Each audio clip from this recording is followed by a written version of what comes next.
Deciding where to locate your center is a serious decision that should be made deliberately. Whether you're talking about an individual or a society, the center is the core. And if the center doesn't hold, everything else is irrelevant because it's all going to collapse. We seem to live in an age where both individuals and society as a collective is being told that what you choose to put in the center, what you choose to build everything else around, doesn't matter. That one center is as good as another. That it should be chosen based on the fairness of taking turns. If this group, for instance, has typically been relegated to the fringe, then rather than look at the reasons for why that may have been necessary for society as a whole, and I'm not talking about any group being mistreated, of course, that should not be allowed, but existing more on the fringe, sometimes there's reasons for that. Because if they're at the center, that may not be the kind of stable role that an unstable group can fill without destabilizing the entire society. It's the same thing in your life. We live in a world where the most stable things have been removed. These things used to be a relationship with God, with the metaphysical, with the transcendent, a connection to your place in the universe in a way that acknowledged that you were not the center of the universe, but rather one part, one tiny part, one solitary thread in the overall fabric. We've removed family. We've removed the relationship that that family is built on, a committed marriage partnership, a joining, a partnering, an agreeing to being a team, that your lives will not be lived individually, they will be lived jointly as this team. We've removed community. You now could live next to people for the last 10 years without ever once having spoken to them. Most people don't go to church, which, the religious aspect aside, back when that was just considered the thing to do, all good people went to church. It at least reinforced the community, the religion aside. We've removed all of these things. We've said, you don't need to be in relationships with others. You can be in a relationship with yourself. And we're confused about why the loneliness has become so overwhelming for so many people that they feel utterly hopeless and feel that their lives, their entire existence, is meaningless. We've said that you don't need meaning. Embrace the trivial. Get into your looks. Get into performing online for the crowds. Get into some political causes that you don't really know all that much about. But you've at least picked a topic. You've picked a team. You've planted a flag. Pretend that that's meaningful. I mean, after all, at least you're emotional about it, so you're feeling something. You're just not feeling anything that's productive. Productivity being a part of meaning.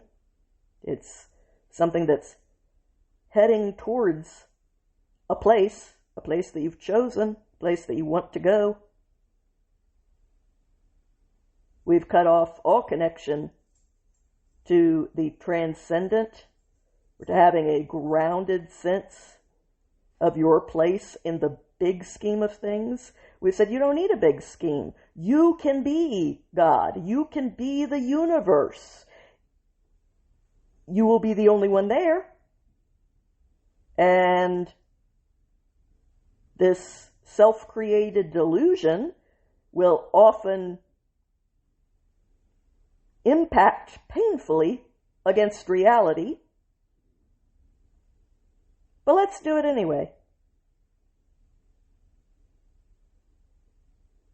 And in society, we've decided you don't need to be moral. You don't need to treat others the way you would like to be treated. In fact, we will reward you more the worse you behave. We'll give you more clicks, more feedback, maybe even enough to monetize it.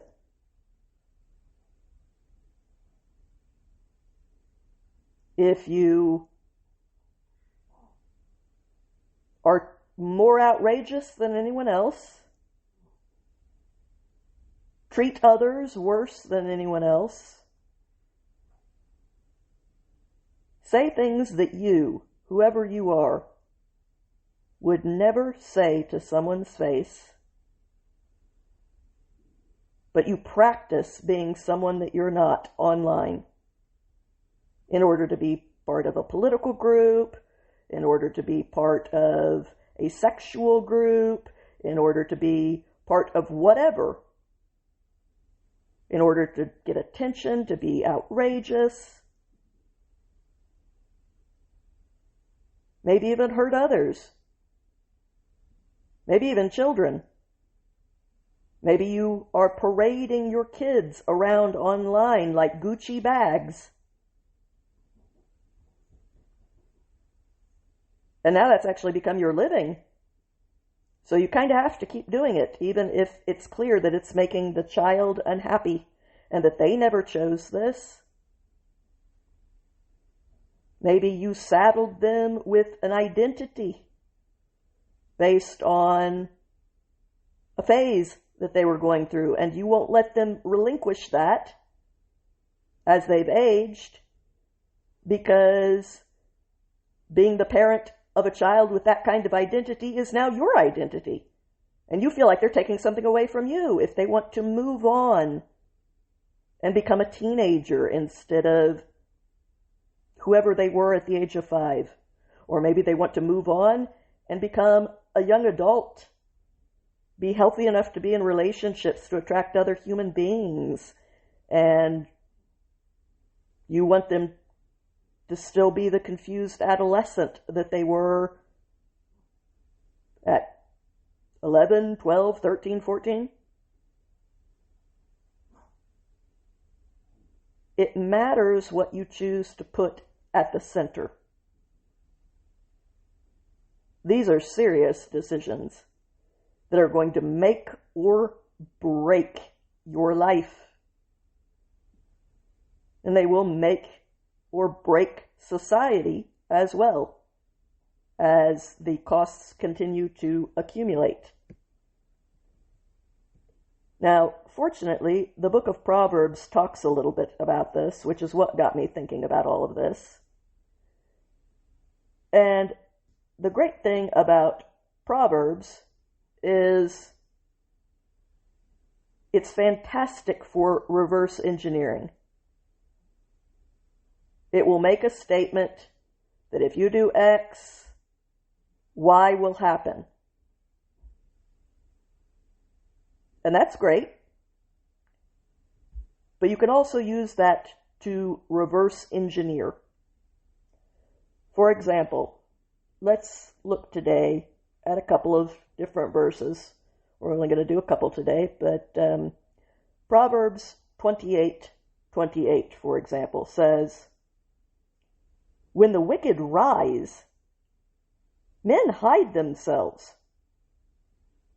But when they perish, the righteous increase." Okay, that's a pretty straightforward statement, but it can also be reverse engineered.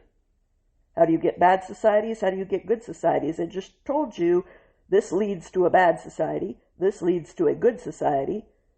So let's reverse engineer that. First, let's break down this verse. Okay, the wicked is Rasha. Rashaim in plural. This is the guilty person. And when I say guilty, I don't mean that they feel guilt. It's not about their feeling of guilt. It's guilty as in they did something wrong. They are a criminal who has been found guilty. It's not about their feeling. It's about their factual state. They are guilty of a crime. So it's a guilty criminal. There is an implication within the word of being hostile, being unjust, definitely being in the wrong. It's based on the root word for bad. Bad being both morally bad, but also bad just in a practical sense. The way fruit goes bad. It's rotten, and therefore harmful. You shouldn't eat it. So, it says, when the wicked rise, men hide themselves. So, when the guilty criminals rise in your society, when you've structured your society in such a way that the hostile and unjust people in the wrong are rising to the top, they're the ones climbing in society. And the word rise not only indicates a social rise to power, but it also indicates like a person rising up from a sitting position. So it's an indication of taking a stand. So these guilty criminals are taking a stand in your society, and your society has enabled them to have the power to do that successfully. Men hide themselves. Okay, the word there for men is Adam. There's multiple words in Hebrew for men. The typical one is Ish, which just means male. It's also the word for husband, because there is no distinction in Hebrew between a man and a husband. A man is a husband. That's part of what it means to be a man. They're indistinguishable in Hebrew. But the word Adam is more what we would say mankind. And if you're going to be very literal about it, because this word comes from the first man, Adam, who was made out of the Adamah, the ground, which is why he was named Adam, for the ground. When the Bible chooses to refer to mankind with the name Adam, as opposed to Ish, the word for a male, in its most literal sense, it's calling us earthlings. It's a reminder to us of what we are, that we come from the earth from which we were made. So, when you've structured your society in such a way that you've incentivized the exact opposite of what you actually want to incentivize, you've made it so that criminals, the guilty people, the unjust people, the hostile people in the wrong are rising to the top. They're taking a stand against the good and the productive and the just. And your society has given them the power to be able to do this, to back up their power grab. Then just the everyday people, the people of the earth, the salt of the earth people, lay low and conceal themselves. That's what the word hide there means.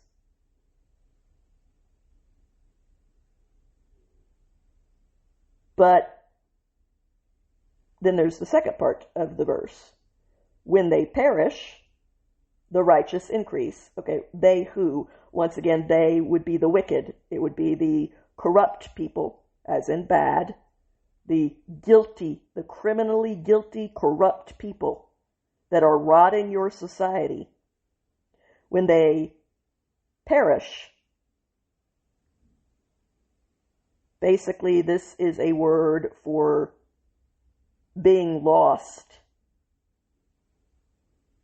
It can mean death, but it more directly means lost, vanished.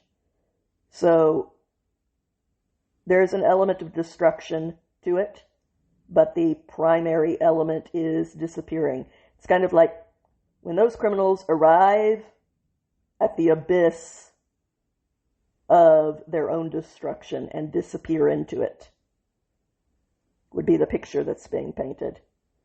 Once they vanish and die out, the righteous increase. Okay, well, what is the righteous? That word is zedek, and its primary indication is justice.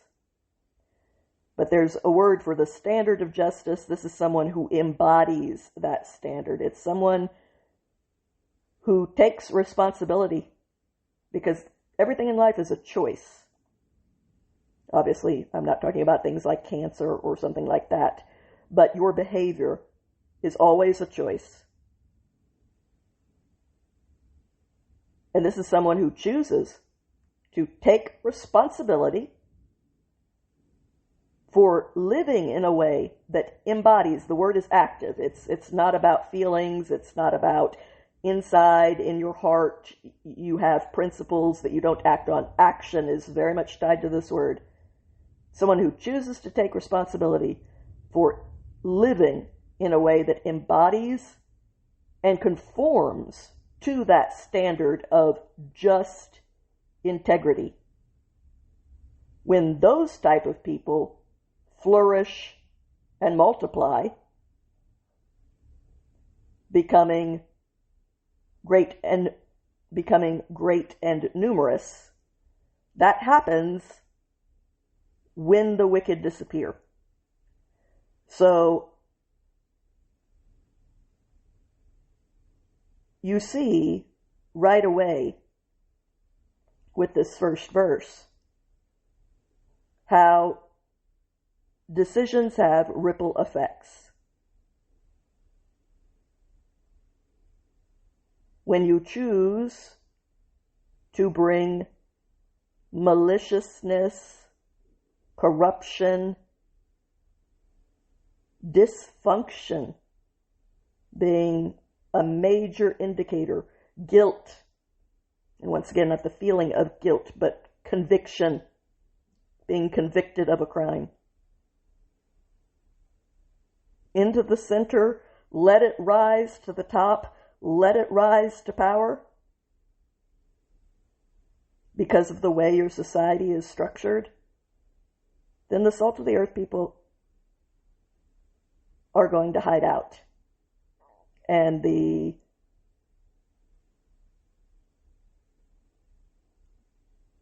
entire society is going to be in a very bad condition at that point. This would also apply to the individual. If you let these type of things grow in you, rise to the top, rise to the surface, and dominate who you are. Because maybe you're watching rage bait online, and you think it's harmless because it's just entertainment. But you're doing it every day, and it's beginning to have an accumulative effect on you. And what's coming to the surface is an anger, mistrust, maybe even a hatred for your fellow man. Maybe it's just something that seems milder than hatred. Maybe it's more just contempt. Seeing them less as human. Maybe it's even milder than that. Maybe it's not anything that would fall into the negative category. It's just a low-level anxiety. I'd rather just hide out alone. I just don't feel like being around people.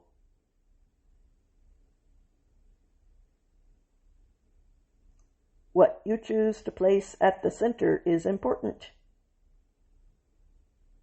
And things can become the center sometimes without you meaning for them to. Things have to be relegated to their appropriate place. How do you know their appropriate place? Based on what is healthy and functional. The word for good in Hebrew is not one of the words that is used to describe moral goodness. Words like righteousness do describe a moral goodness, a just integrity. But when God declared that light was good, God created light, saw what he did, he said it's good. Now, it's not him saying the light is morally good. No, he said, I had a purpose in mind. I crafted something to fill a specific purpose. And this thing that I created is exactly what I intended it to be. It is fitting its purpose like a tongue-and-groove board. It's beautiful in how functional it is. A good cup is a cup that holds liquid. It functions so you're not trying to just scoop a few drops of water in your hand at a time. You have a cup, it's functional. And in that sense, a good man is someone who is filling their role. They're fitting the purpose for which they were created. They're functional and beneficial in a way that is beautiful, that is living up to exactly what was intended.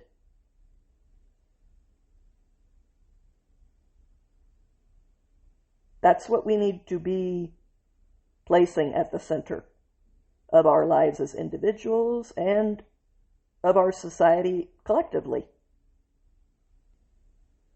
Now, a little bit earlier in that same chapter, Proverbs 28, this time verse 12, we get a mirror image of what we just covered. So, when the righteous triumph, there is great glory. But when the wicked rise, men hide themselves. Okay, let's break that down. We already talked about what the righteous are. It's those who take responsibility for living in a way that embodies and conforms to the ultimate standard of just integrity.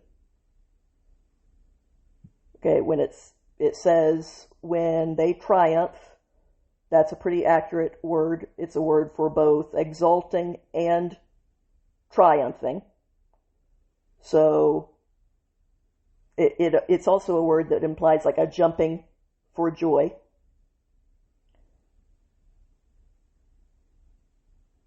When those people who act with just integrity triumph,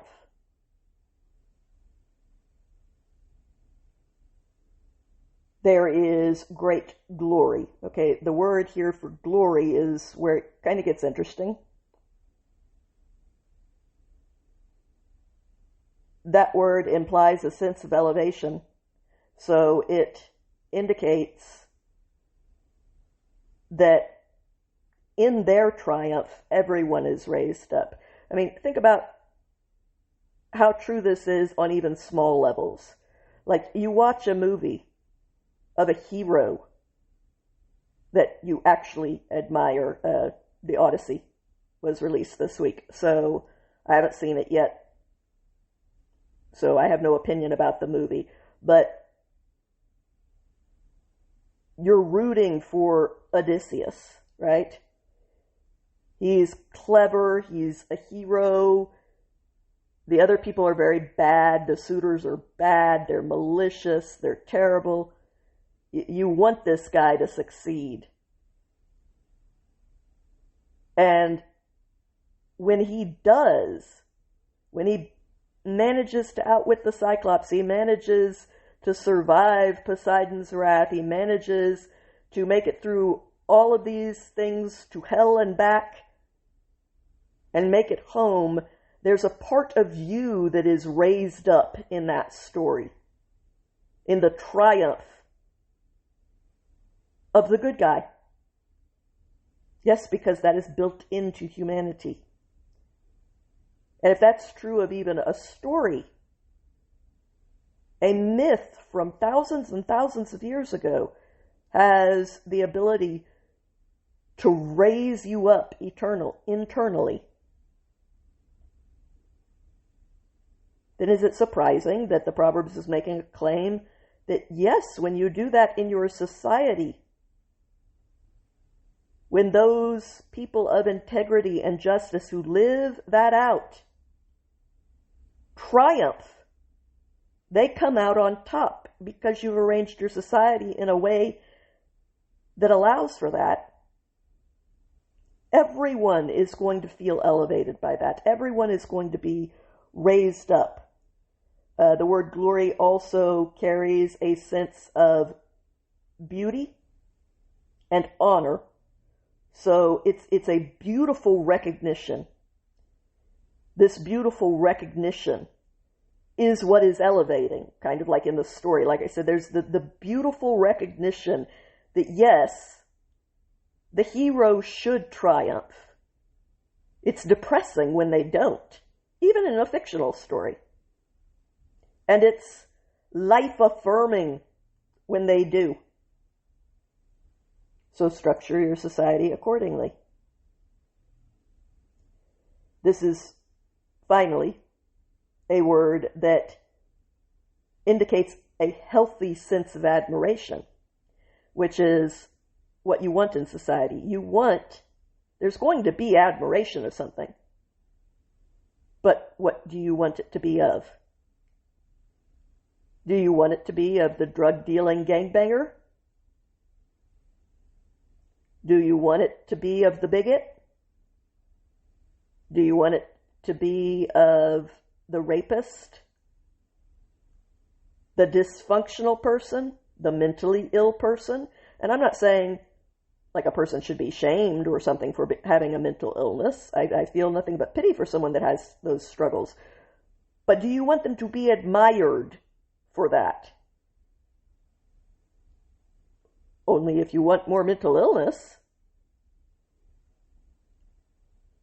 You only admire the dysfunctional if you want more dysfunction.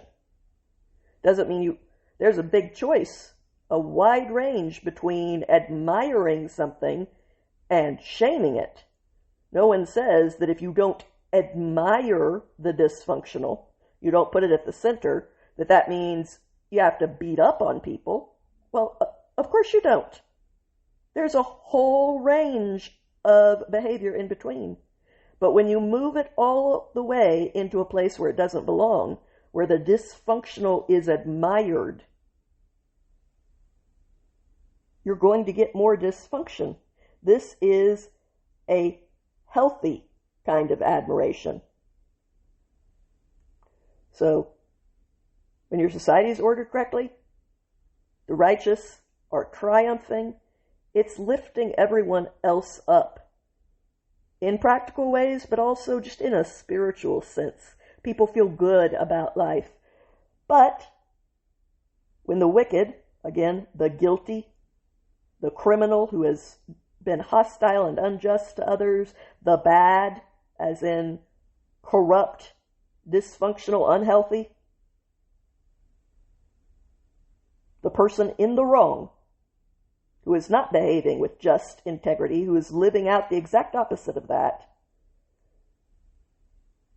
when they rise up, same word as before, when they rise to the surface, they rise to the top of the hierarchy, earthlings, just your salt of the earth people, the good ones, have to be searched out. They disappear from public view. You're good people in a society where the hostile, the unjust, the dysfunctional is being elevated. Your good people, they still exist because the mix is always there. But they're going to lay low. They're going to disappear from public view, lower their profile in order to survive times like that of persecution. It's important to note that they are still there. And during times like that, they're needed more than ever. But because you've ordered your society in a dysfunctional way, or your life in a dysfunctional way, it's going to take greater effort than it normally would to identify them. Let's set society aside for a moment. Let's look at the individual. If you are flooding your soul with the dysfunctional, you are practicing the dysfunctional, going online, being enraged at people, being aggressive with people, doing little dance videos to celebrate an actual human being dying because you didn't like that human being. You never met him.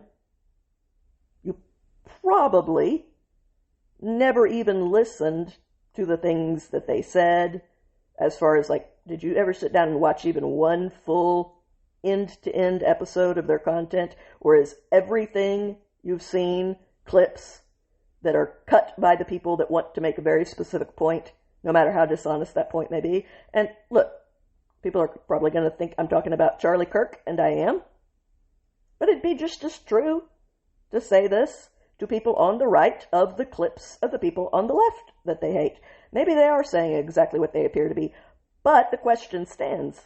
Have you ever sat down and watched their content to see, is this someone you actually hate? Either way, you're practicing celebrating somebody dying? A human being. Not that you have to be all fake and produce fake tears and pretend to mourn for the death of someone that you thought was actually a bad person. But that's not what you're refusing to do. You should refuse to put on phony fake shows. But I realize this is radical in today's world. You don't actually have to comment on everything. I mean, the statement of if you can't say anything nice, don't say anything at all used to be commonplace. Or you could just say, look, I feel like I have to say something about this person dying, and, I didn't admire them when they were alive, so it would be hypocritical of me to mourn their death, and so that's why I'm not going to do that. But why in the world would that mean that you need to throw on dance music and dehumanize yourself, celebrating the death of someone that you didn't even know, that you just maybe disagreed with on a few things? Maybe not even that if you actually listened to them in full context. Maybe you actually had more in common than the list of things that you disagreed on. And yet you've turned yourself through deliberate practice, through deliberate modeling, into someone you never would have been. only a few years ago.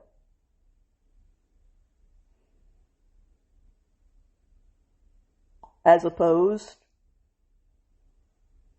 to the societal impact, when you do that, it's going to start becoming harder and harder to find the good parts of you.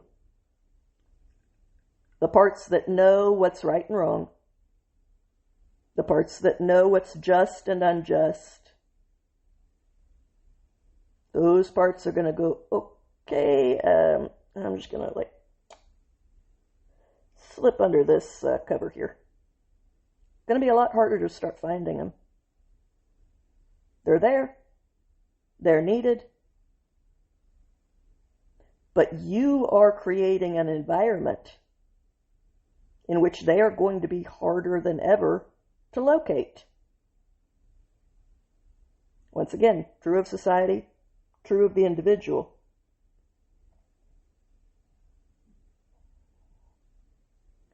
Either way, when the functional disappears from plain view, this is the reverse engineering part. When the functional disappears from plain view, that is an indication that society or the individual has ordered itself wrongly. And that's when it's time to start looking in the mirror. Okay, we're going to cover 2 more verses and wrap it up. So the first one is Proverbs 21, verse 15.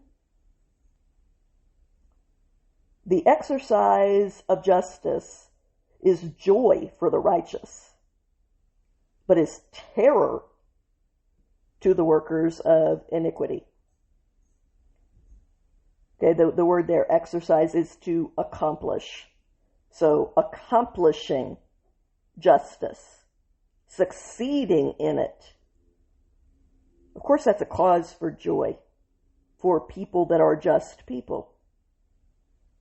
Once again, I mean, if you think about the movie and stories where the just come to just ends, the unjust get what's coming to them, there is a satisfaction, a profound, both in depth and in value, a profound sense of satisfaction in that, because that is wired into who we are.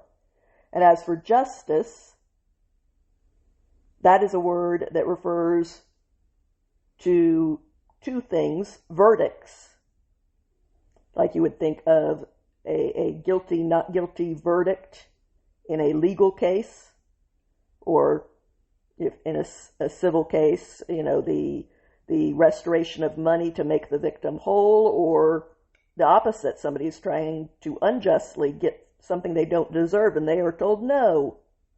So it's a just verdict, but it's a word that also indicates a just standard of measurement. These are the verdicts and standards that govern society's interactions with each other. When justice on those fronts is accomplished, both in the verdicts and just in the standards that are the ones used by everyone to just kind of measure each other up, measure, okay, that's a person that's living the way they should, and you know what, that person is not. And that's not about the judgment. That's not about, I'm better than them. It's about, okay, this says something about you. If you don't treat other people the way that you should, you will knock them down to take what's theirs because it's all about you. I don't have to notice that for the sake of judging you, but it lets me know the type of person you are. You're the type of person that will knock someone else down to take something for yourself. That's valuable information. You actually need to know that.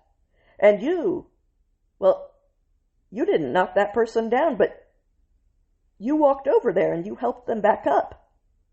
And you let them use your cell phone so that they could call someone to come get them because they don't have any money now. Somebody took their money. That tells me something about you. I know we live in a society where judgment has a negative connotation, but judgment is actually a functional thing. When people tell you who you are, believe them. Doesn't mean that that makes you their boss or that they're your responsibility. You're going to go over there and you're just going to tell them how to lead their lives. It doesn't necessarily need to cross into that. I mean, if you're in a position of governmental authority or something like that, that might be appropriate. Or if you're a parent to a child, or, I mean, obviously there's situations where telling someone how to lead their life is appropriate, but just on a practical level, judgment of, okay, that person's dangerous. Okay, that person's unhinged. Okay, that person, I may have voted the other way in the last election 2 years ago, but you know what? If I know this person and if I get mugged, they will take me to the ER. You know, I mean, these are things that are actually worth knowing, worth noticing. So, when justice is accomplished in society's verdicts and standards, that is a source of joy. The word here would kind of most literally be delight. It's a word that indicates a shining and a communal celebration, but a profound one, like a wedding. There's a joy at a wedding. You're having a party, but it's more than the party. There's a profoundness to the joy. It's revelry, it's celebration, it's merriment, and all of that is contained in this word. But it's got a meaning to it as well. That is the sensation, the brightness, the lightness, the joy that people who live their lives out in such a way that they embody and conform to the standard of just integrity. That's what they feel when around them justice is being accomplished. In the verdicts and the standards, things are functioning as they should. Okay, the second part of that verse, but it's terror to the workers of iniquity. So, iniquity is another word that means guilty more than anything else.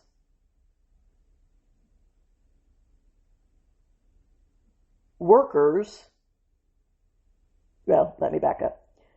It's guilty more than anything else, but it's also a word that very, very, very heavily indicates empty.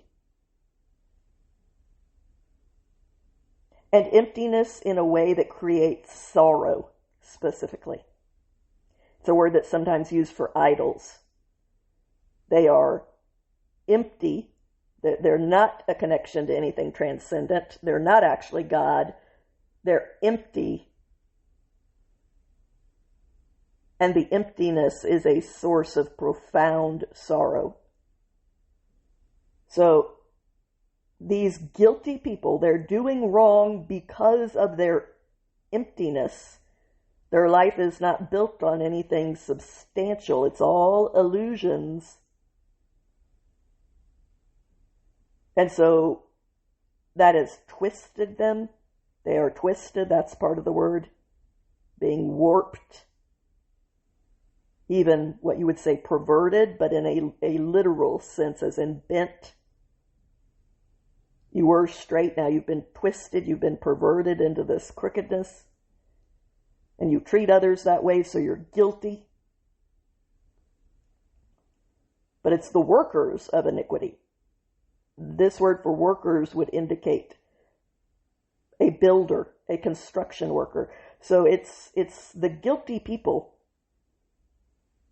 who are living wrongly in their treatment towards others. They're guilty of crimes, not guilty as in they feel guilt for what they're doing. They're guilty as in a matter of record. They are doing wrong to other people in a twisted way, deliberately building empty illusions that produce a twisted sorrow.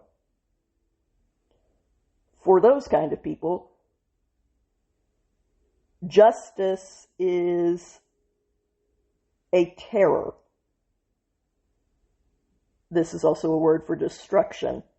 And the overlap is, this is a terrifying shattering. Like, let's say, did you ever see the movie Troy? Years ago. Good movie. Brad Pitt, Eric Bana, Peter O'Toole, Sean Bean. Great movie. Okay. Think about when they're destroying Troy. I mean, this is a destruction that is shattering, irreversible, and terrifying. That's what we're talking about here.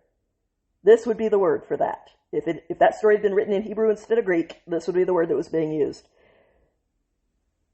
Why is justice that for the person in the wrong, the guilty person, who is laboring as a construction worker daily to build empty illusions that produce twisted sorrow? Because the very fact that they're empty makes them hollow. Justice has a weight to it, a reality to it, a substance to it that shatters their hollow life. And it causes a collapse, like the collapse of Troy, to their entire identity.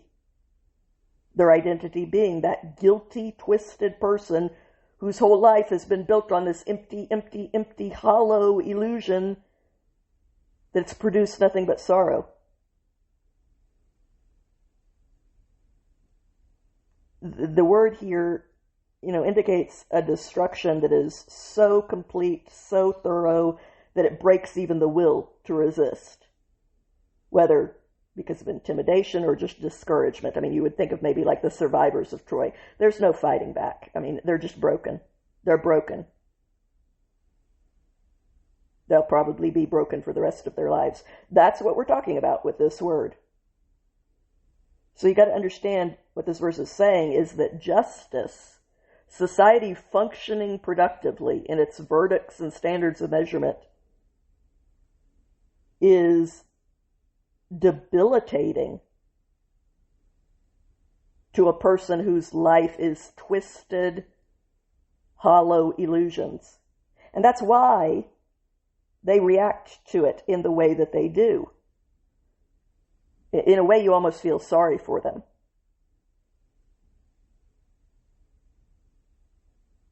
Because it truly is debilitating towards them. Now, yes, they could choose to change, and they should, but this is the person they've built themselves into being, and none of us can relinquish that easily. And so, yes, they fight like hell to try to protect this paper-thin, hollow, empty illusion that they work every day to try to construct and project, despite the sorrow that it causes others and honestly causes them. Because it's clear when you see a lot of these people or talk to them, they're very, very miserable. And yet they will cling to this like a security blanket because the emptiness is all that they have. It's what's familiar. Better the devil that you know than the devil that you don't know. But if you reverse engineer this, that reaction to justice, losing your mind when a court passes out a just verdict, or losing your mind when society is using impartial standards for the way that we interact with each other, and saying, yeah, you should treat others the way you want to be treated. That's true whether you're black or you're white. Not more true for one group than the other, equally true for both, but it's true whether you're a man or a woman. It's not just that men should treat women well. Of course they should. Women are also equally responsible to treat men well. Doesn't matter if you're gay or straight. Don't care. just standards. And I'm going to judge the woman who unjustly treats a man badly in the same way that I would judge a man who unjustly treats a woman badly. When people lose their minds over that kind of stuff, it outs them. It outs them as being this kind of person. So once again, it's productive. It's productive to use the wisdom of the Proverbs for reverse engineering. Because the Proverbs are a lot of X leads to Y, which means you can take that oftentimes and go, okay, Y comes from X. And it tells me this. I can use that as motivation for which direction I want to head. Last verse. And this one's important. Proverbs 24, verse 19. Do not fret because of evildoers, or be anxious. Excuse me. Start that one again. Do not fret because of evildoers, or be envious of the wicked. People are using the fact that they cannot fix the world as an excuse for not fixing themselves, even though fixing themselves is how you begin to fix the world. It is a cliche to say, be the change you want to see. I get it, I do. It's a cliche. And it became one because there is a lot of truth in it. You fix you because that's what you control. And then regardless of what's going on in the world, you're okay. And also when you're okay and you're treating other people around you okay, then the people around you start to notice, you know what, that person seems to be leading a happy life, seems to have it together. I should talk to them because I'm struggling, man. Then maybe those people start to pull it together. Families start to function a little bit more productively, or communities. The world spreads out from there. You want to die miserable because you can't fix Gaza? Okay, Gaza has been going on for, the people that want to give the shortest length of time would say for the last 80 years since the State of Israel. The truth is, go read when Mark Twain was going over there. Go read Steinbeck. Go read a lot of this stuff. Go back even further than that. No, I hate to break it to you people, but Gaza has been going on for hundreds of years. Really, if you want to really get down to it, it's been going on since 637, 880, when the Muslims invaded and subjugated the native population, and those two groups have been battling it out ever since. You think you're going to fix, all the crusades, all of the do you even know enough about this culture, either group in it, to claim that you know what either side thinks, how they see the others, what their problems actually are with each other, what needs to be done? Come on. Let's just be real with ourselves here. Even if you know more than the average person, which it doesn't take a lot of knowledge for that to be true. I would be a perfect example of that. I know more about the history of that than your average person, and yet nowhere near enough to be able to call myself some kind of scholar. That would be downright laughable for me to make that claim on the subject. And yet everybody's got an opinion about it. And you're not going to fix your life. The only one you get, the one you have to live 24/7, because you can't fix a problem on the other side of the world that no one, from religious leaders to emperors to empires, like the British Empire that once was in control of the region, modern world leaders from, Clinton and the Oslo Accords. No one's been able to fix it. And you've decided to lay down the rule for your life: I will be miserable until it is fixed. Do you think you're going to get a medal? Do you think when you die on your deathbed alone because you've made yourself miserable and nobody can be around you, that, whatever hospice worker is working the shift that night is going to go, you know what?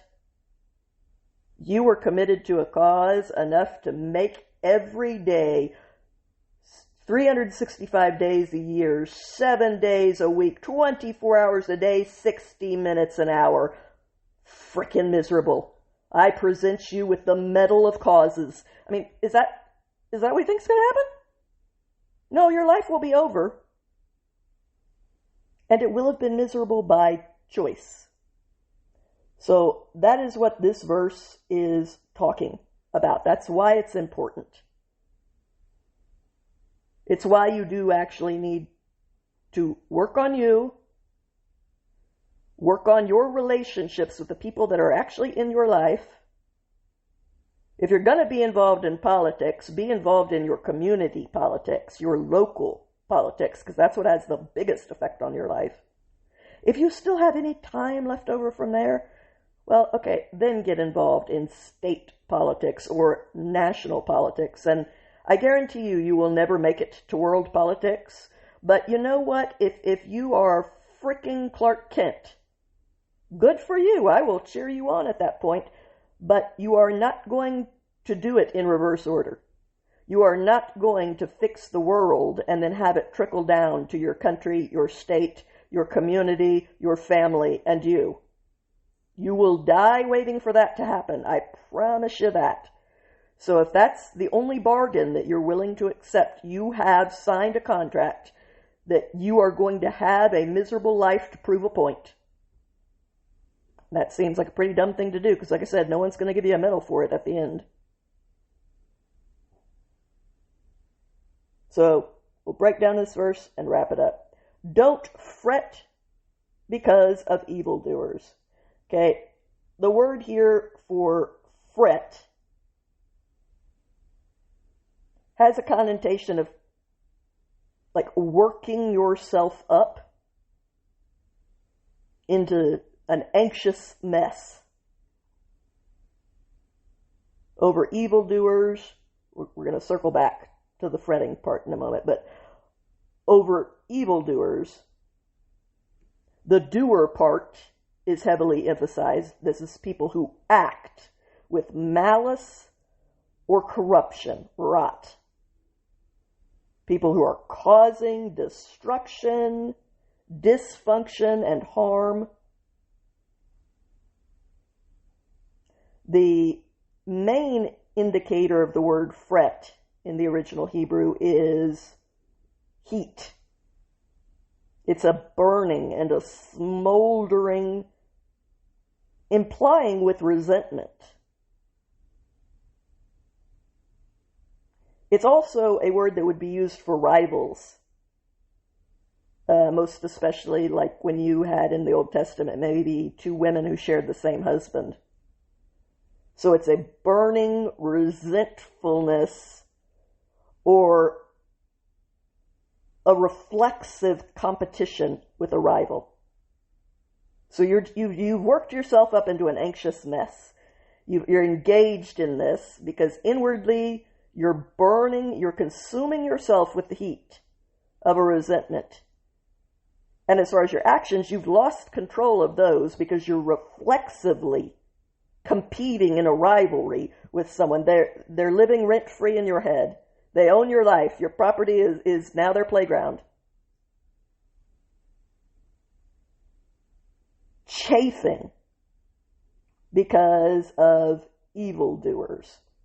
People who are acting with malice and corruption, going around causing destruction and harm, making the world a dysfunctional place. It's saying, yeah, okay, this attitude towards that, not going to help anything. Don't.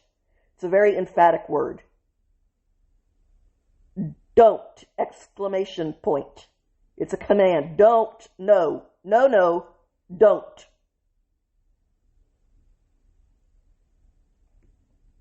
And don't be envious of the wicked.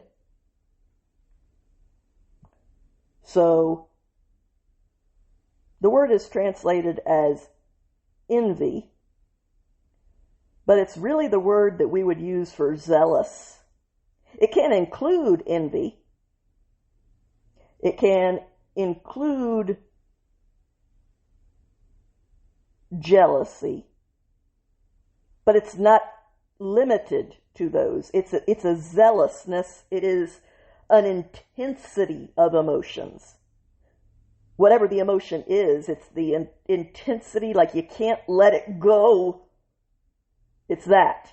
Now, sure, that can be envy. I can't let go of that. Or it can be jealousy. I'm just, it could be resentment. It could be all sorts of things, but it's this worked up, inflamed, intense emotion that you can't let go of. That's what it is. Of the wicked. So once again, this is the guilty criminal, the criminal who's actually done something, who's hostile and unjust and in the wrong. Basically, it's saying, don't let destructive, consuming emotions steer you when it comes to these people. Why? The verse continues in verse 20. It's all part of the same sentence. For, which is actually the word for because there will be no future for the evil man. The lamp of the wicked will be put out. Okay, so what does that mean? The word for future there is not really that they're going to die, like they won't exist in the future. It's more like there'll be no legacy. It doesn't endure. These people that you're so worked up about online, if you're on the right and it's like the blue-haired lunatic that is like transing their kid and dancing over the death of Charlie Kirk, or if you're on the left and it's like it's a MAGA person who wants Christian nationalism and white supremacy. Okay, either way, there's no legacy in that. And we know this is true. We've watched it. Those people disappear and are forgotten. The dysfunctional people disappear and are forgotten. Now, that doesn't mean that you get complacent about them. Sure, we need to push back against bigotry. Sure, we need to push back against people that are abusing kids. Sure, all of these things are true, but that doesn't mean you have to do what this is telling you not to do, that you have to let emotions that you can't let go of just like take over your life because of these people. Fight them, sure. Stand up for what's right, do what you can do, and lead your life. Lead your life functionally. Don't turn your life over into this. Don't turn your society over into this. There's going to be no legacy for wickedness. It's not really the word for the wicked. It's the word for wickedness, which would be maliciousness, corruption, rot, destructiveness, harmfulness, mainly dysfunction.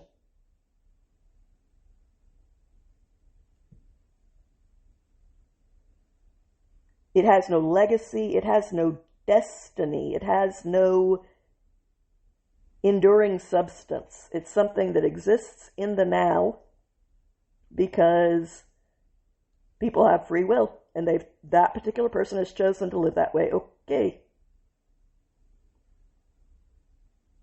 I mean, if they cross the line into doing something criminal, you can prosecute them. If they harm someone else, you can call them out for it. You can say what you got to say about the ideas involved and make your case. I'm not saying you shouldn't do those things if you feel called to do those things. But recognize it for what it is. It's something that doesn't have a prolonged existence. It's something that needs to be called out in the here and now so that people aren't led astray and seduced. We've seen what happens when good people keep quiet and when nobody's making a counter argument to bad ideas take hold. So I'm certainly not suggesting don't make a counter argument, but don't let it consume your life. These people don't have a substance to them. All they have is exactly what I'm telling you not to build your life on. The destructive emotions. Okay, the lamp of the wicked will be put out. Okay, this is a portable light. It's a light that you have to put work into because it's either an oil lamp that has to be filled and replenished and you have to get the oil, etc. Or it's a candle, which means that you have to get the wax, you have to make the candles. These were labor-intensive things that you needed to get around after dark in the ancient world. It's a portable light, and so the work that's going into it and its personal nature, it's not daylight that's shining on all. It's a personal lamp that produces enough light for, one person to move around with. It represents their life, represents their lineage, it represents their legacy. Their light, all of those things, their life, their legacy, their lineage of the wicked. This is, once again, the guilty criminal who has done things. They are guilty of being hostile and unjust. They are the people in the wrong. Their light, their life, lineage, legacy. The word there can be put out, but not necessarily. It's more, it will go out. It will be consumed. It's a word that includes both being snuffed out by something external, which might happen, but it also can indicate like it consumed itself. The oil just burnt itself out. It burnt up the wick, burnt up the wax of the candle, consumed itself, and it's gone. It's quenched one way or another. And when that happens, when the fuel has burned itself out and their rage has eaten themselves up, that's the end. There's no legacy after that. I mean, out of all of the people in history, think about it. How many kings can you name? Half a dozen? Okay. And beyond their names, what can you tell me about them? Maybe half a dozen antidotes or facts, events in their life? You're talking about kings. Let's make it more personal. How many vice presidents can you name? The second most powerful people in our country. And they rose above everyone else to become the second most powerful person in the country. Their name went down in a history book somewhere, but how many of them can you name? Once again, maybe 6. What did they do in office?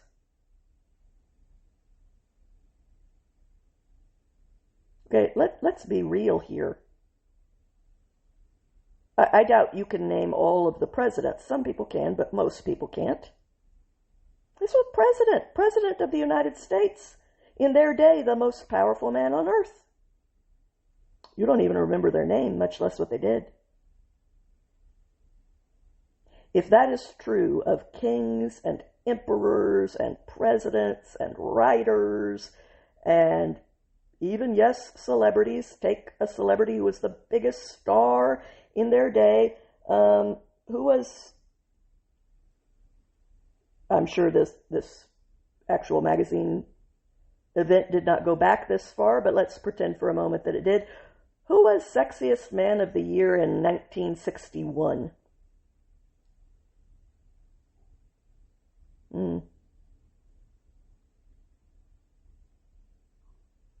Or since that probably didn't exist back then, okay, who was the heartthrob? Basically the same thing. Who was the guy that women were fantasizing about in 1961?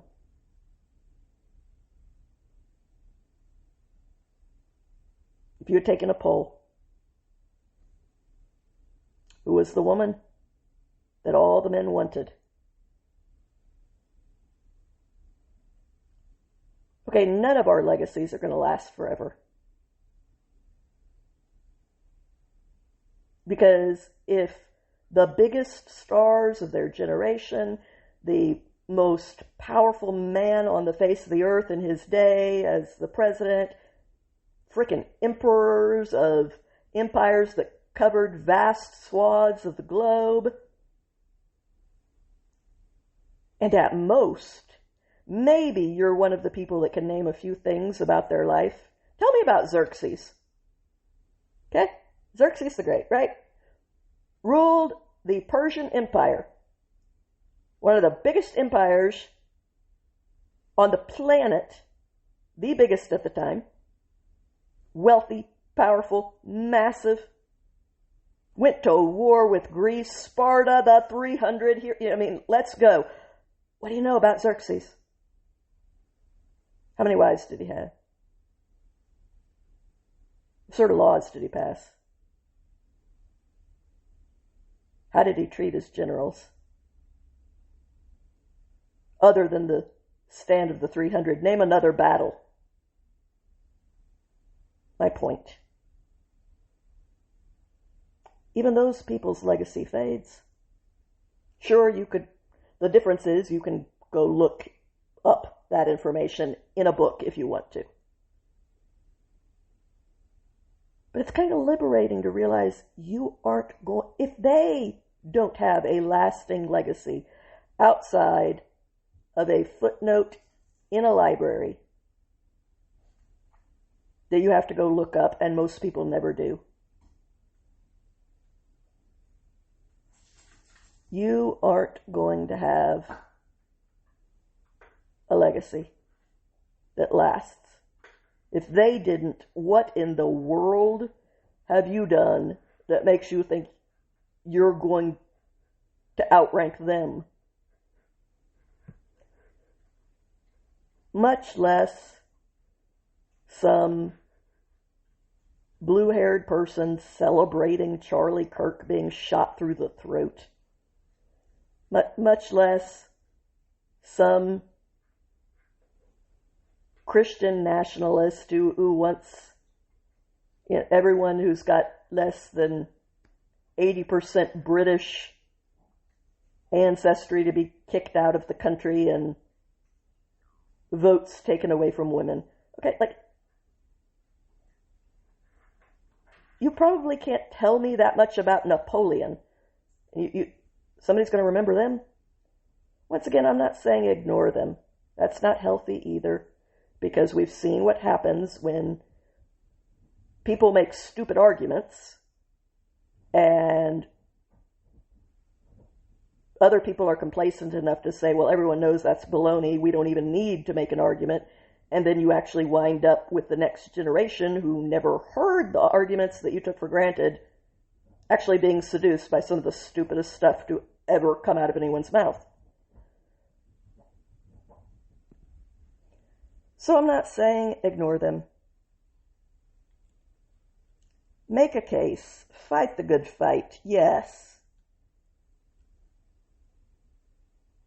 But don't let the fight become your life, the meaning of your life, the thing that runs the emotions that you have to live with more than anyone else. And if other people have to live with them too much, you're going to quickly find yourself alone. And you can't really blame those people. I mean, if you could leave, you wouldn't you? If you're an angry person, if you're a miserable person, I mean, if you could leave, you would. Only difference is other people have the choice that you don't have, but you do have a different choice. Choose what you center your life around.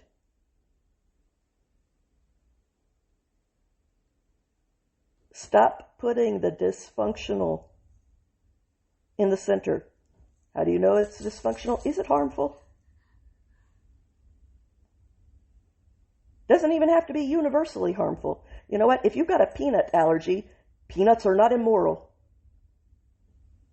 I like peanuts. But if I was allergic to peanuts, then regardless of the fact that peanuts are not hemlock, they're not universally bad for everyone, they're bad for me.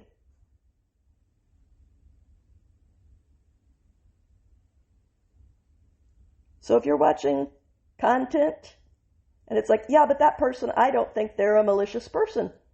Okay. Now, I mean, some of them are. Some of them clearly are. And it's fine to label the ones that clearly are just downright malicious as downright malicious based off of their actions. As I said, judgment is good. Being able to know what's what is good. It's functional.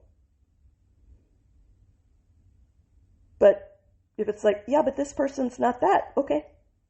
Let's assume you're right. Maybe you are. Probably you are. Most people wouldn't fall into the category of deliberately malicious. You're allergic to them. Their effect on you is bad, even though that's not what they intend, even though that's not what they do for other people. Okay, so that means you don't need to go on a crusade of no one should listen to them. Like if they're actually malicious and spreading something harmful and destructive to society, I will make the case against people like that no one should listen to them. I've made that case when it comes to Candace Owens. I've made that case when it comes to Tucker Carlson for two very different reasons. In Tucker Carlson's case, I make that because he is a con man who is for sale and will say out and out lies. He's been caught in multiple downright lies, multiple, again and again, a very consistent pattern. From his interview with Putin on, maybe before then, but that's when I started paying attention. Someone who will lie to you for money is a con man. And if you can't trust that what he's saying is true, then even though you can go, yeah, but I know that's a lie, so, I mean, he's not fooling me. Yeah, but what about the lie you don't recognize? He's proven himself to be a liar. He's proven himself to be for sale. He has sold out his country. He has sold out Christianity. He has sold out every principle that he once claimed to stand for. And he's destructive. And so I do make the case, you actually should not let him into your head. That would be like saying, yes, he's a cult leader, but I know he's a cult leader. So when he tells me to drink the Kool-Aid, I'm not going to drink the Kool-Aid. Yeah, but when he hands you a cup of coffee, are you going to drink that? Why would you trust someone who you know just put antifreeze in the Kool-Aid and tried to get you to drink it? With Candace, it's entirely different. Candace is something much worse. She's worse than just a con man who's for sale. Candace is satanic. And I say that in a very literal way. She models her behavior on the same behavior as Lucifer. She is a full-blown sociopath for who there are no moral lines at all. Those people are dangerous, Machiavellian sociopaths with no conscience who will pretend to cry over Charlie Kirk and then attack his widow, causing death threats against the only parents that Charlie's kids have got left, trying to get his killer off, and all for clicks, because that's what it is about to a sociopath. They are God, worship me. She is absolutely evil, and I will make that case. I have before, I will again. I've got no problem doing it. As unpopular as it makes me, because both those people have big crowds. Fine. I'm still going to say the truth. If you don't like it, you're a big boy, big girl. You can choose what to do with it. I'm responsible for me, and I'm going to say the truth. But there may be someone else out there who doesn't fit into either one of those categories, that doesn't need to be called out as in no one should be listening to them. And I'm not talking about deplatforming as in the actual companies refuse to air their stuff. I'm talking about people making a choice and just saying, I'm not listening to this. And there's some people that I will make the case that they aren't good for anybody. Nobody's life is better. Nobody becomes a better person from listening to this influencer.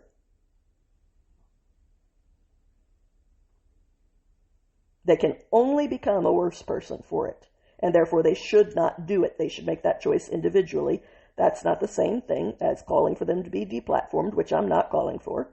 I'm calling for people to be responsible and to say, we have to choose what we want to put at the center of our society. And this is not healthy for the center of our society. It's not healthy for the individual. I am not going to be responsible for turning myself into this, putting myself under this evil influence, lying influence, soulless influence. I'm not going to do it. And I'm definitely not going to be responsible for being one of the cliques that makes it a societal influence. No. But in most cases, you're just talking about someone that you can't really go all the way to making a case that no one should listen to them, that they're bad for everyone. It's more of an allergy. They're not hemlock. Tucker Carlson, Candace Owens, they're hemlock. They're bad for everyone. And anyone who's healthy and wants to remain healthy should not eat hemlock. You should not consume their content. You can. It's unwise. It's unhealthy. There will be consequences for it. But most people are a peanut allergy. They're not hemlock. So if you find yourself having a pretty bad opinion of your fellow man, if you find yourself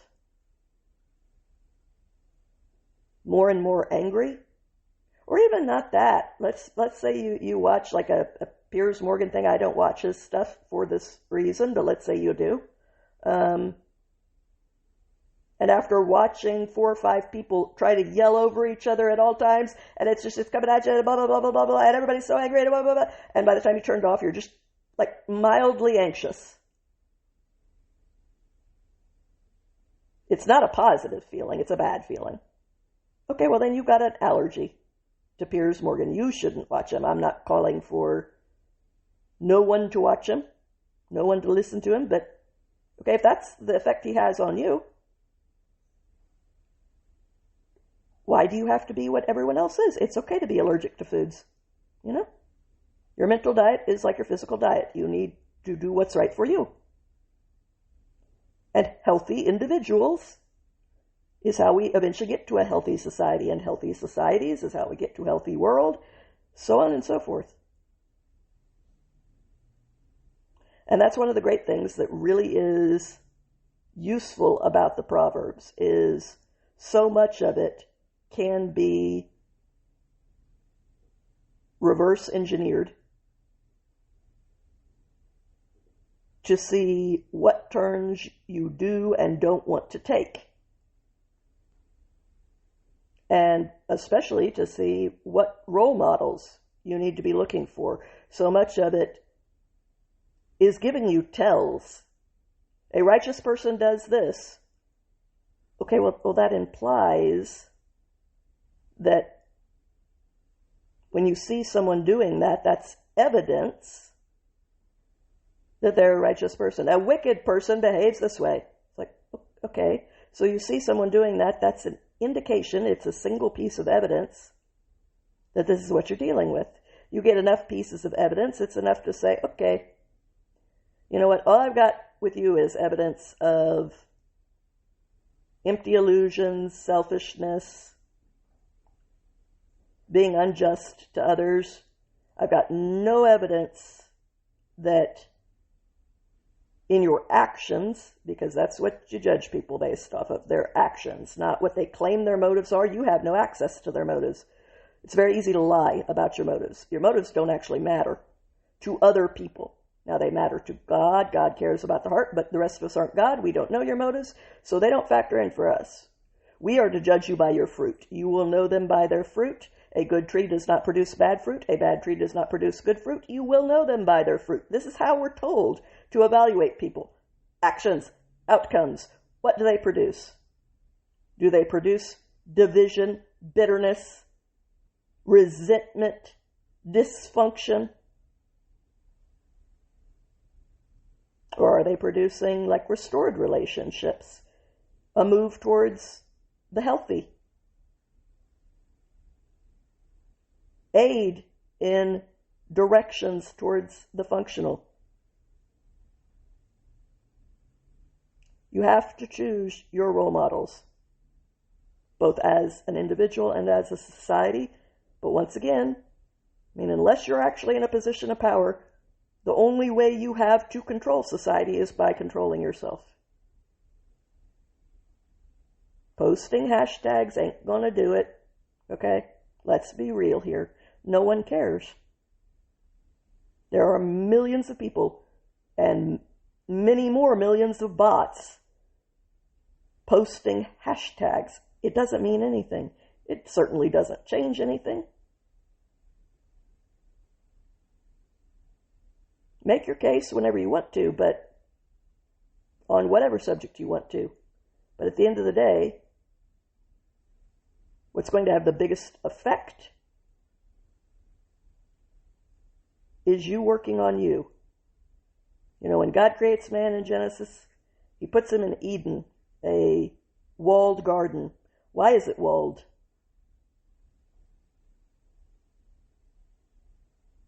Who else is going to get him? It's a paradise that is walled, probably not with what we think of as walls, but it's got barriers, as in mountains or something around it. It's a paradise that's surrounded by safety barriers. Why? Why do you need walls? Because it ain't going to stay paradise for very long if you are not careful about what you let in. You let in a big old Trojan horse, for example, you're going to find some major problems real fast as soon as it gets dark.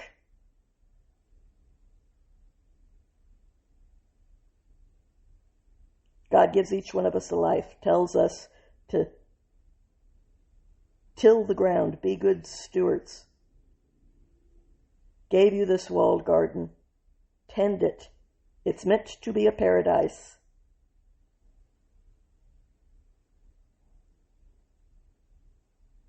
Can you be surprised that it's not? If you let in Greeks bearing gifts,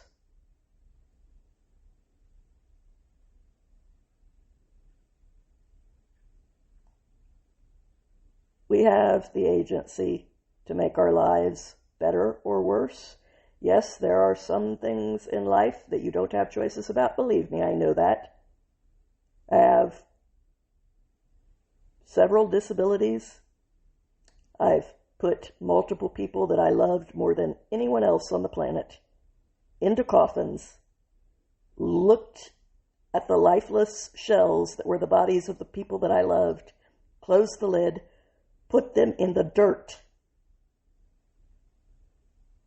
and went home to rebuild my life.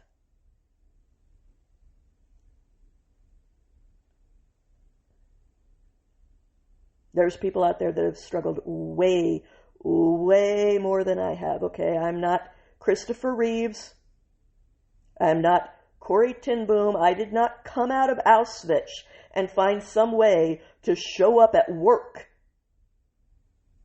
8 hours a day, 5 days a week for the next 60 years. Neither did you. Okay? People have pulled their shit together from things that it boggles the mind to think they have pulled their shit together from. Stuff that was not their fault. Stuff that was beyond unfair. So yes, I acknowledge that stuff beyond your control happens. Okay, there is stuff in my life that is beyond my control. And the amount that is within my control is enough that I've made my day-to-day life a happy one. Is it everything I would want it to be if I could wave a magic wand? No, I'm human. Of course you always want something. The difference is that my wanting something that I don't have is not a poison that ruins what I do have. My cup runneth over. Are there certain flavors that it's like, I would have really liked that to be a part of my life? Of course there are. Would have been nice. I've been disabled since I was 3, okay? I don't know about you, but I don't remember life before 3. Which means I don't remember life without pain. Now, it's not debilitating pain all the time. Sometimes it's mild pain. Sometimes it's bad pain. Occasionally it gets to screaming levels of pain. But I don't know what not pain feels like.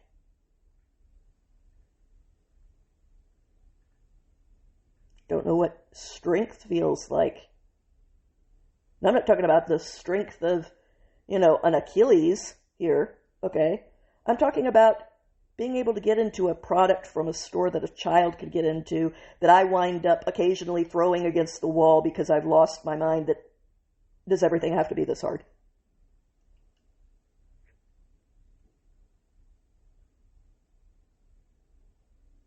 I miss being able to drive because of the parts of my vision that have been destroyed. That was my one sense of freedom. Now, when I'm going stir crazy, I have to deal with it. I don't have the option of hopping in the car and just getting out of the house to drive, clear my head. Now, is this like a boo-hoo rant? Of course not. Okay, it's not Christopher Reeves. I can scratch my nose when it itches. That man woke up one day, hopped on a horse, something he'd done a million times. He was strong man, athletic man. He was Superman. And he woke up in a hospital. Humiliated.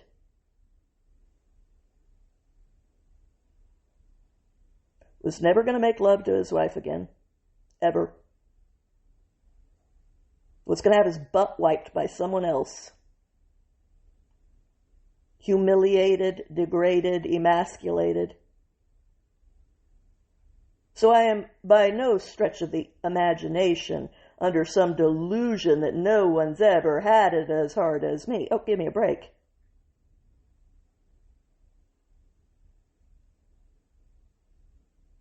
My point is, not that I've had it so much harder than anyone else, because that's just not true. My point is that I've not had some cakewalk life. It has involved hard things. Still does. As time goes by, those things are going to get harder. That's what degenerative diseases are.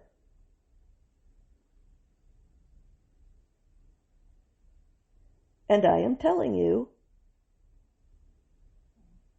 You will not find somebody these days, and this is after decades of living in absolute no light at the end of the tunnel misery.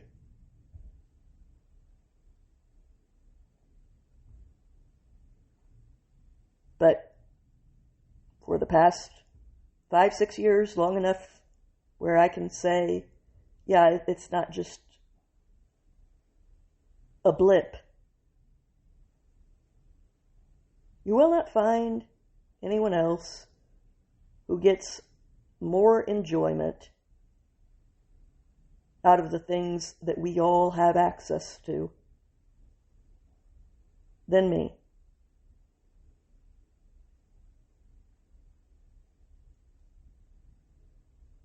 And I talk about these things because I want people to understand that the idea that if I can't change the big things, the little things aren't worth changing is a lie from the pit of hell. It is.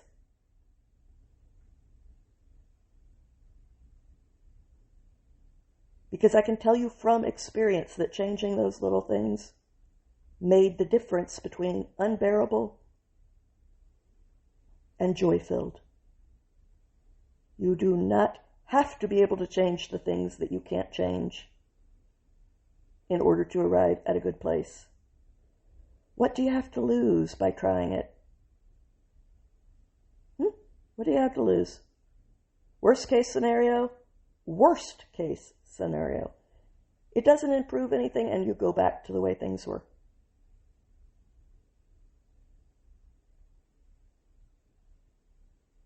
Take agency over the things that you can control. Start feeding yourself a good physical diet instead of nonstop chemicals. Have some fun now and then. I have a cheat day. You know what? Life is for living. But on the day-to-day, eat some real frickin' food. Have a good mental diet. Stop feeding yourself hemlock and wondering why you're sick and vomiting. Feed yourself a good spiritual diet. Because if you're allowing one part of you to be dead, you can get the other ducks in a row and you're going to feel better, of course. You're still going to struggle. Because we are more than just meat that is moving around. Call it a soul, call it consciousness, call it whatever you want. I don't care about the label. But it needs nourishment too. It needs a connection to something transcendent. It needs a connection to the bigger universe, to the awe, to the wonder, to its tiny place in that big picture.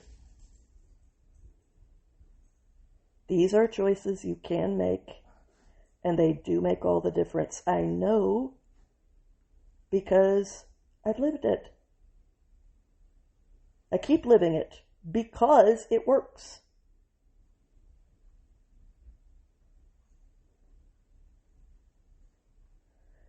We'll wrap it up there for today.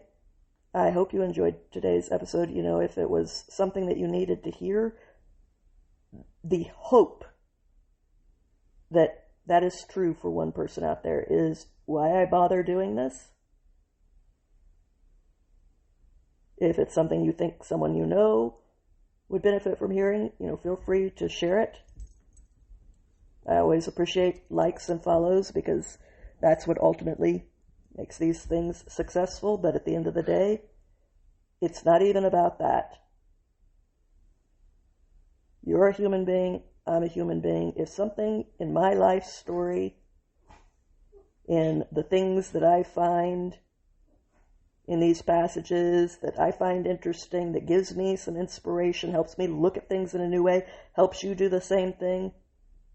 And that's what we're here to do, right? to have these connections with something bigger, sharing that with one another, helping each other along. That's what it's about, you know. Those are the things that matter. And of course, I have no way of knowing if I achieve that or don't. Either way, I can only offer what I can offer. I can tell you my story. I can tell you the things I find that give me inspiration, the things that I find interesting, the sources of positive in my life, the things that I've managed to identify as negative and remove, the results that that's produced. I can't pick you up and carry you, but I'm totally cheering you on.